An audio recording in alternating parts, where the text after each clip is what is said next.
Rollins Bayan from Monmouth Delta. Today I will demonstrate the unidify two types of anchor.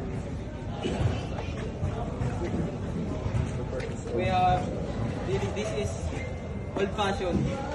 We have ring, anchor shackle, ring, head, keep pin, stack, balancing bag, shank, palm, float, pin, arm, drop.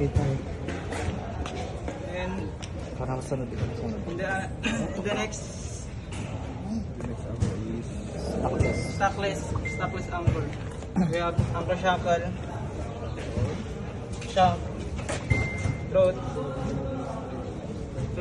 bill, palm, blade, arm, blade, and crown.